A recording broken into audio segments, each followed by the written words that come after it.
ಇಂದಿನ ಕಲಿಕಾಲದಲ್ಲಿ ಕಲಿತನೆಂಬ ಭಾವನೆ ತೊರೆದು ಬಲವ ಸೇನೆ ಧಿಕ್ಕರಿಸಿ ರೈತನ ಮಕ್ಕಳಾದ ನಾವು ಆಳಾಗಿ ದುಡಿದು ಅರಸಲಾಗಿ ಉಣ್ಣಬಹುದು ನನ್ನ ಅಣ್ಣನ ಜೊತೆಗೂಡಿ.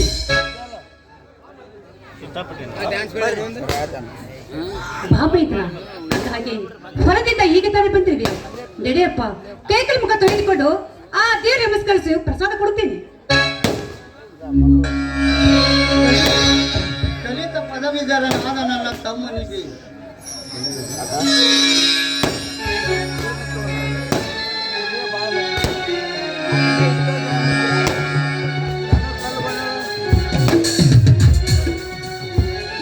ಕಲಿತ ಪದವೀಧರನಾದ ನನ್ನ ತಮ್ಮಗೆ ಕೈ ಕಸರಾದರೆ ಬಾಯಿ ಮೊಸರು ಎನ್ನುವ ಹಾಗೆ ಇಂದು ನೀನು ಹೊಲದಲ್ಲಿ ಮಾಡಿದ ಕೆಲಸಕ್ಕೆ ನಾನು ನೋಡಿ ಬೆರಗಾಗಿ ಹೋದೆನಪ್ಪ, ಬೆರಗಾಗಿ ಹೋದೆ.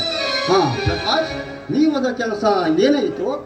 ಮಣ್ಣು ಪಾಲಾಯ್ತಪ್ಪ ಈ ನಿನ್ನ ತಮ್ಮನ ಕೆಲಸ. ಅನ್ನ ನೀಡುವ ಅನ್ನದಾತ ಆತ್ಮಹತ್ಯೆ ಮಾಡಿಕೊಳ್ಳುವಾಗ, ಎಂಡ ಮಾರಿ ಬಂಡ ಸರ್ಕಾರ ನಡೆಸುವಾಗ ನಮ್ಮಂತ ಬಡವರಿಗೆ ನೌಕರಿ ಎಲ್ಲಿಂದ ಸಿಗೋದು?